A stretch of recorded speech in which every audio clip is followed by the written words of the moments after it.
Bismillahirrahmanirrahim. Assalamualaikum warahmatullahi wabarakatuh. Perkenalkan, saya Putri Safa Nur Hidayah dengan NIM H54012210003. Pada kesempatan kali ini, saya akan memberikan tutorial untuk penggunaan aplikasi RStudio dalam analisis GARCH ataupun ARCH. Nah, untuk pertama-tama, langsung saja kita masuk ke aplikasi RStudio. Nah, kemudian kita tambahkan file dengan file, lalu import dataset, kemudian from Excel. Nah, kemudian di sini kita browse, lalu download. Ini kita cari data kita ya. Nah, di sini saya menamakan data saya yaitu data 1. Lalu kalau sudah import, nah ini sudah terlihat ya data kita. Nah, ini karena data kita harian. Di sini kita ingin menghilangkan ininya sehingga dia menjadi angka saja gitu.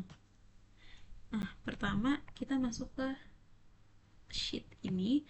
Nah, sebelum kita menemukan sheet ini, yang kita lakukan adalah file, kemudian new file, lalu rscript. Nah, nanti muncul yang sheet kosong seperti ini. Nah, kemudian pertama kita tulis dulu yang data 1 sama dengan dan sebagainya. Oh ya, di sini saya sudah menuliskan perintah-perintah atau komen yang akan kita tulis nantinya pada analisis ARCH atau GARCH ini agar memudahkan. Nah, di sini kalau sudah ada data satu seperti ini, langsung kita run saja. Kemudian, sebelum kita ke yang bawah, di sini kita di bagian package sini kita cari XTS. Nah, ini kita checklist. Nah, kalau sudah, kemudian di sini kita run lagi. Yang bawah juga kita run lagi.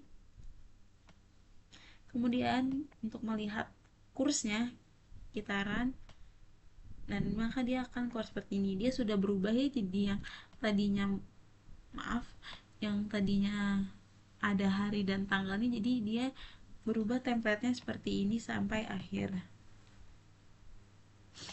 Nah, kita kembali lagi ke sini.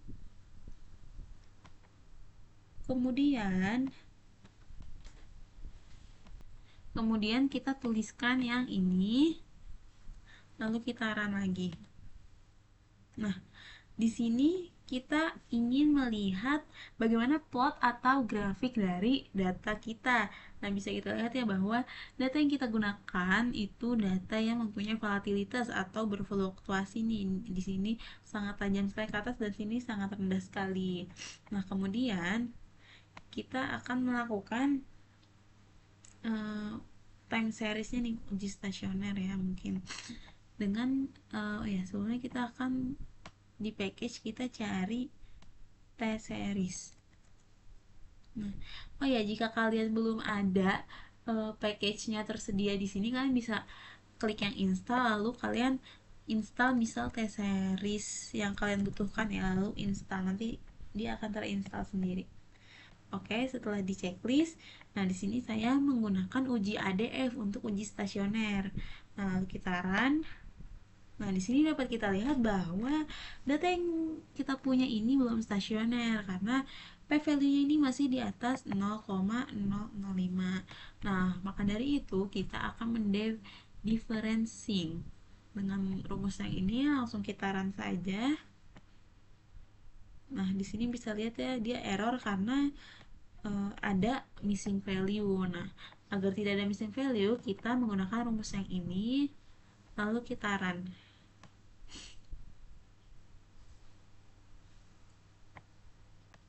Nah, di sini bisa kita lihat setelah kita differencing selama 1 kali, dia p-value-nya menjadi 0,01 yang artinya bahwa data kita sudah stasioner setelah kita diferensiasi. Oke, selanjutnya kita akan melakukan pengujian ARIMA. Sebelum itu di package lagi kita akan mencari yang namanya forecast. Nah, oh sorry, forecast. Nah, di sini kita checklist lagi seperti yang sudah-sudah, kemudian kita masukkan rumus yang ini untuk melihat arimanya laluran. Nah, di sini sudah dapat terlihat ya. Ini ada banyak model-model arima, namun bisa kita lihat bahwa model yang terbaik adalah model 011. Nah, kemudian kita, karena model yang terbaik adalah model 011, maka kita menuliskan rumus yang ini. Lalu kita run lagi. Nah, yang ini juga bawahnya untuk kita melakukan coef test. Oh, oke, maaf. Sebelum kita melakukan coef test ini, kita harus mencari package lagi nih, namanya lm test, untuk mengaktifkan yang coef testnya. Nah, setelah diaktifkan, ini bisa kita run saja yang coef test. Nah, di sini bisa kita lihat ya. Sebenarnya sama. Ini kita sudah menggunakan model terbaik, cuma di sini kita bisa melihat p-value dari model tersebut, yang mana p-value-nya yaitu 0,02, yang artinya signifikan karena di bawah 0,05. Oke, kemudian setelah itu kita akan melakukan ini, arch test model. Langsung kita run saja.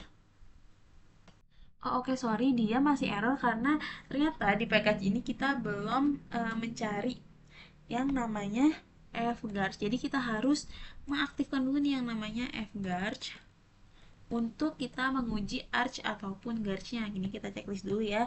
Kemudian kita run ulang di sini. Nah, jika sudah, langsung saja ini kita run lagi, Kak. Kenapa pakai yang differencing? Sebenarnya kita mengopi dari yang sini ya. Karena kita memakai variabel yang sudah di differencing, bukan data level kita. Langsung kita run saja yang ini. Nah, kemudian kita ingin melihat plotnya, kita run juga. Nah, di sini bisa kita lihat ini adalah plot atau grafik data setelah kita lakukan differencing, yang mana dia terlihat lebih stasioner ya, tidak terlalu berfluktuasi begitu. Nah, oke. Selanjutnya kita akan melakukan pengujian model GARS-nya nih. Di sini kita rumus yang ini langsung kita run saja.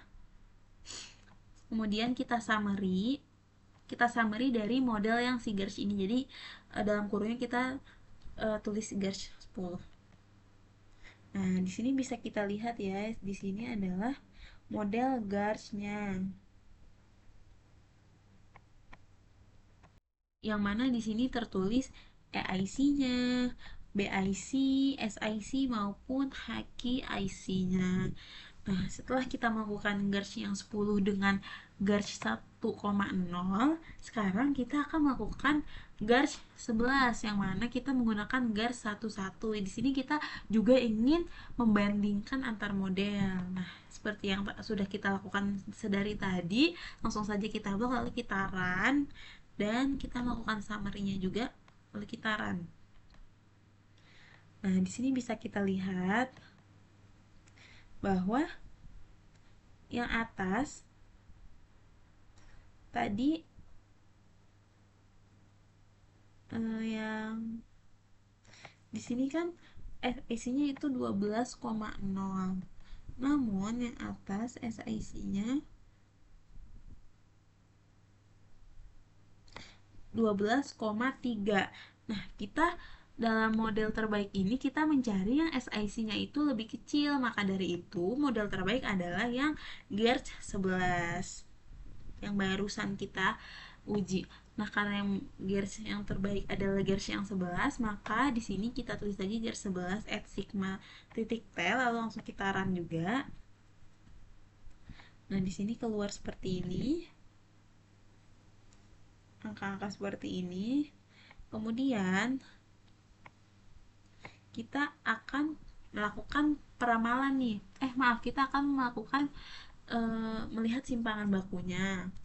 Nih di rumus yang ini kita run lagi. Kemudian bawahnya juga kita run. Kemudian kita ingin melihat bagaimana plot atau grafik dari simpangan bakunya. Nah, inilah grafik atau plot dari simpangan baku dari data yang kita punya. Oke, jadi sebenarnya yang rumus yang sini itu sama dengan rumus yang di atas ya, yang that's ini. Maka dari itu di sini kita tulisnya dash 2, dan untuk simpangan baku ini dia bukan dari 1 Januari karena data pertama itu akan kosong. Jadi kita menulisnya dari 2 Januari begitu. Oke, selanjutnya kita akan memprediksi nih. Langsung saja kita run.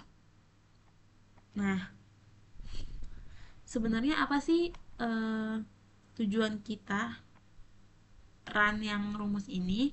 Kita ingin melihat bagaimana sih nah, bisa kita lihat dari 1 sampai 5 ini adalah prediksi data 5 hari setelahnya. Namun di hari kedua sampai 5 ini masih sama ya, 1,69. Nah, maka dari itu kita akan melakukan dengan rumus yang lain nih.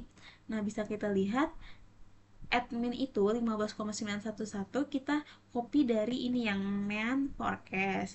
Nah, lalu yang adstave-nya 87,421181 kita copy dari yang mean error. Nah, setelah itu kita run dulu ya yang sudah kita salin tadi dari bawah. Nah, kemudian dash 3-nya kita run juga. Kenapa kita menggunakan dash 3? Karena yang di atas sudah dash 2 dan dash 1. Jadi ini kita melanjutkan. Oke. Nah, kemudian ini juga kita run. Kemudian di sini juga kita run ya. Nah, sebenarnya kita bisa lihat dari grafiknya, cuma mungkin memang belum jelas, jadi kita akan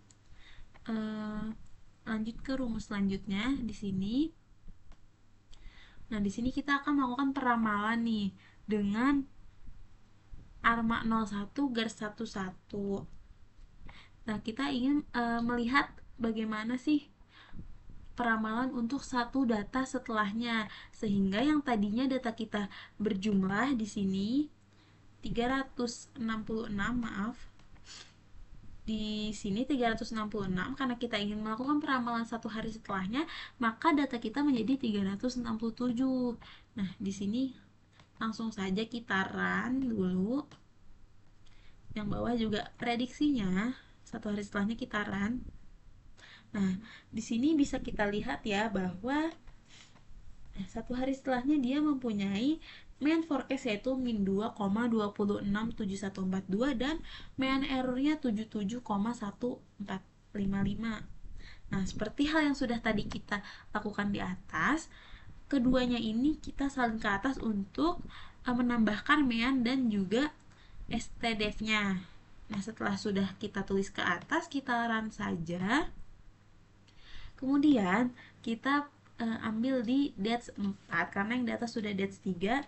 Kemudian di sini kita karena satu hari setelahnya, kan tadi yang di atas itu kita ingin meramalkan untuk 1 Januari 2021. Jadi yang sekarang kita ingin meramalkan untuk 2 Januari 2021. Ini sampai bawah. Kita run saja nih keempatnya. Kemudian di sini sama seperti yang atas tadi, cuman bedanya di NX ini di jumlah datanya menjadi 368. Kenapa? Karena kita ingin menambahkan satu hari lagi, jadi jumlah datanya bertambah satu. Maka dari itu langsung kita run yang sini dan kita run yang 2 Januari. Nah, di sini bisa kita lihat ya bahwa mean forecast-nya itu 2,04222029 dan mean error-nya 69,38919. Nah, dari grafiknya nih juga sudah bisa kita lihat bahwa dia datanya sudah bertambah, namun memang kurang jelas ya kalau kita lihat dari grafik. Nah, ini kan kita baru melakukan peramalan untuk 2 hari setelahnya. Jika kita ingin melakukan peramalan-peramalan pada hari berikutnya, kita tetap melakukan cara yang sama seperti tadi, melakukan dengan mean forecast dan mean errornya. Lalu that's 4 mean S, STDF S sampai STDF F ini. Nah, kemudian jika kita ingin hari selanjutnya lagi, jumlahnya menjadi 369 dan seterusnya. Baik, mungkin cukup sekian ya penjelasan atau tutorial penggunaan aplikasi RStudio untuk analisis ARCH atau GARCH. Semoga video saya dapat bermanfaat. Kurang dan lebihnya mohon maaf. Wassalamualaikum warahmatullahi wabarakatuh.